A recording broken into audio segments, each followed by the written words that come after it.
What's up et catchadicté, bienvenue dans cette nouvelle vidéo, c'est Jimbo et je serai votre commentateur aujourd'hui. Et aujourd'hui mes chers amis catchaddicts, on se retrouve pour les résultats du SmackDown du 22 octobre 2021, le premier SmackDown depuis Crownjewel, mais surtout c'est le premier SmackDown avec le draft.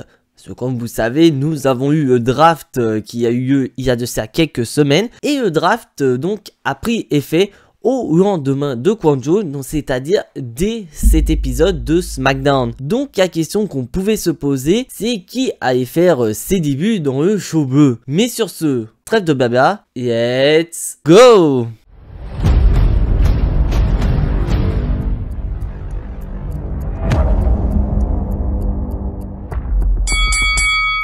Et donc le show commence très fort avec notre champion universel confirmé, le chef tribal et à tête de la table, Roman Reigns, accompagné bien sûr de Paul Heyman. Et la superbe promo de Roman Reigns qui va revenir sur ce qui s'est passé lors du main event de Crownjewel. Car je vous rappelle que à la fin du main event, nous avons eu un moment où Brock Lesnar et Roman Reigns étaient tous les deux KO dans le ring et Paul Heyman a hésité à aider soit Roman Reigns ou Brock Lesnar. Donc de ce fait, il a coupé la poire en deux et il a balancé la ceinture au centre du ring en disant très clairement tu sais ce qu'il te reste à faire, fais ce que tu as à faire avec la ceinture. Et donc Roman Reigns revient sur ce fait en disant si cet acte de Paul Heyman était destiné à lui ou à Brock Lesnar. Et donc là, Roman Reigns va dire à Paul Heyman, mais écoute mec, si tu devais m'aider, pourquoi ne pas avoir donné la ceinture universelle directement? Parce que n'importe qui est capable de le faire.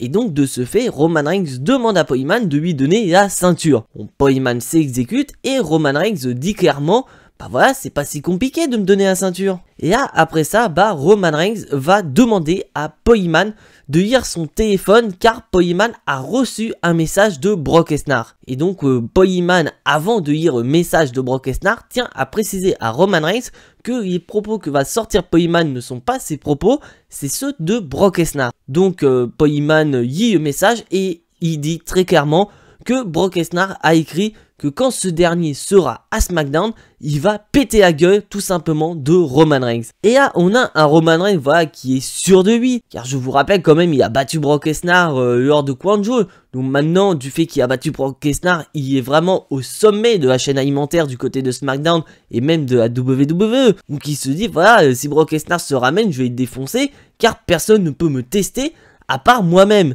Mais bon, c'est tous qu'un combat Roman Reigns contre Roman Reigns, c'est pas possible. Et donc Roman Reigns, il est confiant, il est souriant, donc il se fout clairement de la gueule de Brock Lesnar en disant, mais mec, si tu veux venir me casser la gueule, vas-y, viens, moi je t'attends, je sais que je peux te retourner quand je veux, et je vais même prendre le ring en otage tant que tu vas pas ramener ton cul. Et donc après ça, on a une pub américaine, et Brock Lesnar n'est toujours pas là, et Roman Reigns commence à chambrer Brock Lesnar. Mais après ça, au bout d'un moment, Brock Lesnar en a ras-le-bol et il va venir et il va confronter Roman Reigns. Et là, on voit très clairement que la bête est libérée car il va démonter Roman Reigns.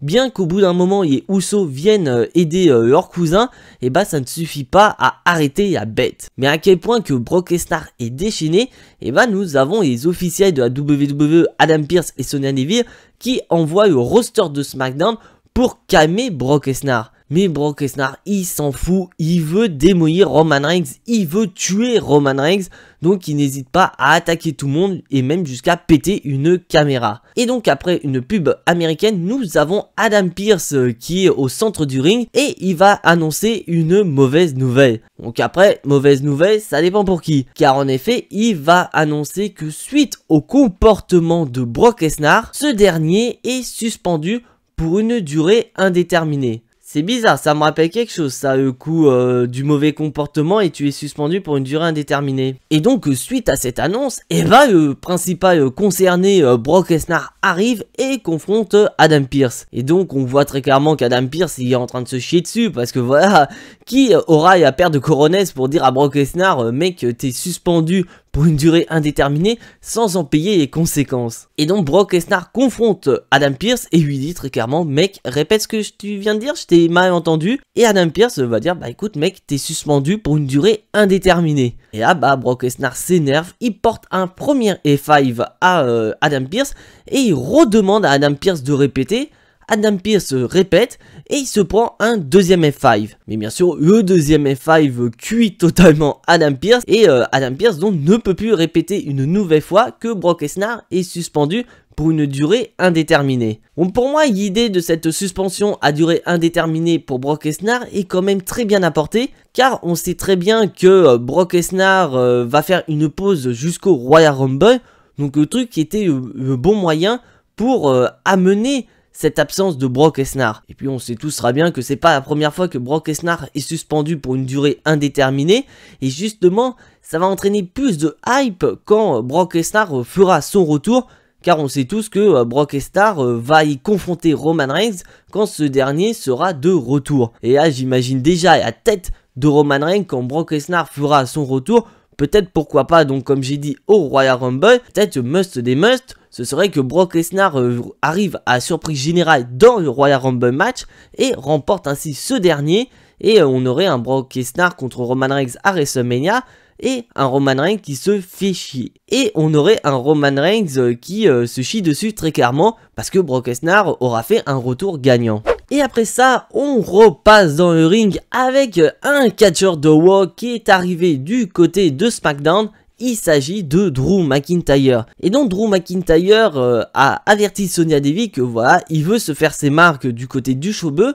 Donc il va lancer un Open Challenge. Comme vous savez, un Open Challenge, c'est qu'un catcheur ou une catcheuse défie une personne dans le vestiaire au hasard. Et donc la personne qui va répondre à cet Open Challenge de Drew McIntyre est tout simplement Sami Zayn. Et donc on a un Sami Zayn qui arrive avec une nouvelle entrée, une nouvelle musique.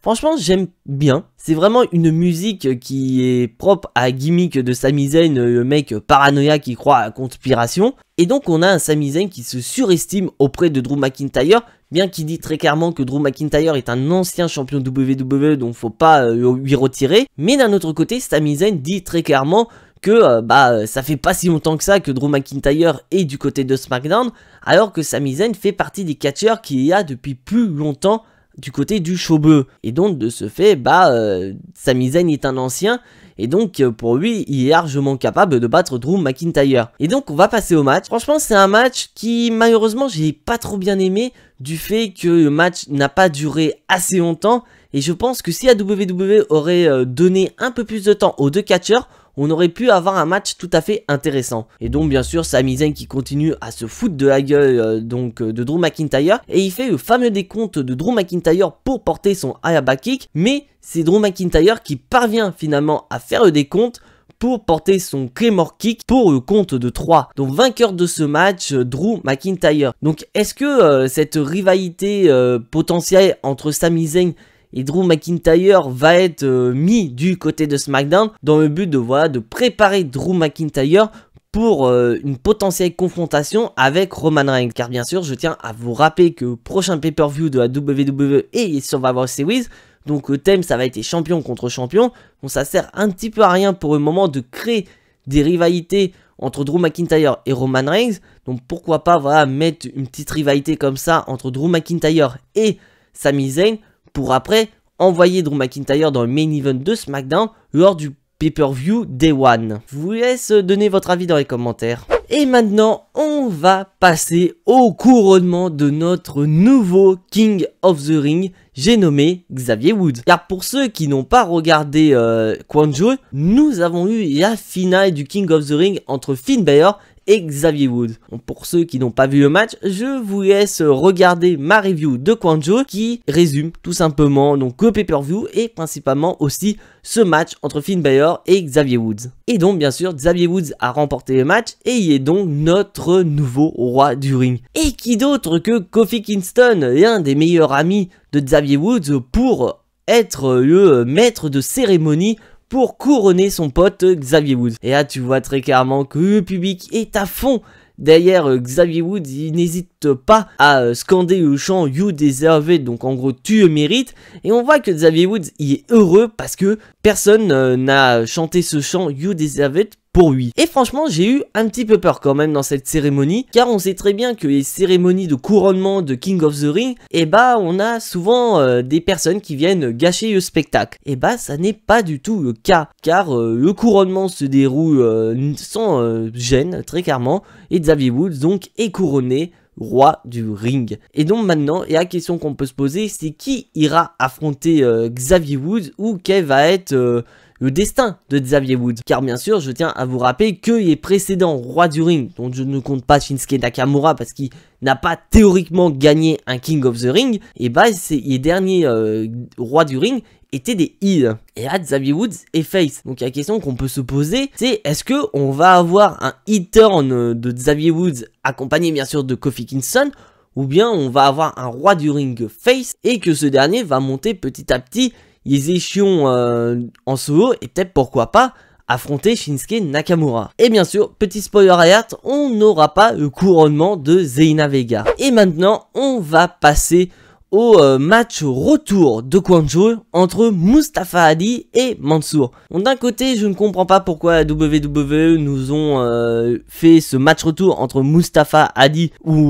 et Mansour, très clairement, parce que je ne comprends pas. D'un côté, j'avais un peu peur de me dire, voilà, ils nous ont mis ce match retour et c'est Mustafa Ali qui va gagner, dans l'idée de montrer que Mansour est invincible chez lui en Arabie Saoudite, mais qu'aux États-Unis c'est une vraie merde. Et bah ça n'est pas le cas, car c'est Mansour qui remporte le match avec un roll-up. Donc est-ce que une défaite de Mansour serait pas mieux qu'un roll-up sur Mustafa Ali? Tout très clairement, cette victoire de Mansour une nouvelle fois sur Mustafa Ali n'a vraiment aucun sens. Et puis surtout, est-ce que cette victoire va donner un push à Mansour du côté du showbeu? Car je vous rappelle que Mansour et Mustafa Ali étaient à Wa. Et maintenant, on va passer au début d'une équipe provenant de NXT. Car en effet, je vous ai rappelé que lors de la draft, plusieurs catcheurs et équipes provenant de NXT vont faire leur début du côté du roster principal. Et bah, on a une équipe qui a été draftée du côté de SmackDown, il s'agit de Hit Row. Personnellement, me dites pas qui est cette équipe, car je suis pas suffisamment NXT pour le savoir. Donc on va suivre ensemble l'évolution de cette équipe. Bon, déjà niveau entrée, j'ai bien aimé. Et ces derniers ont donc un match contre des catcheurs locaux. Bon, bien sûr, on sait tous ce qui se passe quand des catcheurs de WWE affrontent des catcheurs locaux. C'est un squash match. Très clairement, le match a duré quelques minutes, ça a été extrêmement rapide, donc victoire de Hit Row. Et franchement, je suis assez curieux de voir cette équipe du côté de SmackDown. Et j'espère que sincèrement cette équipe ne sera pas comme d'autres équipes qui sont provenues. Donc j'espère sincèrement que cette équipe ne sera pas comme d'autres équipes provenant de NXT, comme par exemple Sanity, qui avait fait de gros débuts du côté de SmackDown, mais ils avaient affronté le New Day par exemple, et après ils ont disparu des écrans. Donc j'espère sincèrement que Hit Row n'aura pas le même destin et que ces derniers pourraient peut-être, pourquoi pas, être un prochain challenge pour nos actuels champions par équipe de SmackDown, les Usos. Et maintenant, comme j'ai parlé du champion intercontinental précédemment, et bah ce dernier est présent. Et donc ce dernier va affronter Happy Corbin. Et franchement, je n'ai pas du tout aimé ce match. Parce que très clairement, le personnage Happy Corbin était rigolo au tout début, mais maintenant ça me lasse, maintenant qu'il est accompagné, et tu les vois, les mecs, ils rigolent mais à des blagues de merde, mais en plus, ils se forcent à rigoler, donc au final, c'est même pas marrant. Alors à la différence de Riddle, qui lui, il rigole, mais ça va super bien avec son personnage, et il rigole vraiment pour des bonnes choses, mais là, les mecs qui rigolent à des blagues à 2 balles, franchement, je me suis dit, c'est quoi le plus ridicule? Il y a blague ou eux? Et en soi, le match, il est pas mauvais, c'est juste que d'un côté, bah t'as Rick Bood et Moss qui sont aux abords du ring, donc on sait très bien qu'il va y avoir des distractions, et de ce fait, bah c'est justement une distraction de Moss qui fait gagner Happy Corbin. Donc de ce fait, Happy Corbin a gagné une opportunité au titre intercontinental de Shinsuke Nakamura. Donc déjà Shinsuke Nakamura, on le voit pas souvent catcher, on le voit pas souvent mettre son titre intercontinental en jeu depuis que ce dernier est champion intercontinental, ou même que depuis que ce dernier a remporté sa rivalité contre Apollo Crews et le commandant Aziz. Mais là tu te dis, le mec qui perd contre Happy Corbin, WWE, vous êtes en train de remonter Shinsuke Nakamura en lui donnant une couronne, en lui donnant un titre intercontinental, mais maintenant vous êtes en train de redescendre en le faisant perdre contre Happy Corbin. Faut vous décider WWE, soit vous croyez en Nakamura ou soit vous y croyez pas du tout. Et maintenant on va passer à la séquence Main Event de la soirée, la fameuse échange de ceinture entre Becky Lynch et Charlotte Flair. Car bien sûr je tiens à vous rappeler qu'avec la draft, Becky Lynch qui est championne de SmackDown est à Raw, et Charlotte Flair est championne de Raw et elle est à SmackDown. Donc de ce fait, bah ça ne colle pas au niveau des ceintures, et donc la WWE a décidé d'organiser un échange de titres entre Becky Lynch et Charlotte Flair. Mais d'un autre côté, ça ne plaît pas beaucoup à Becky Lynch.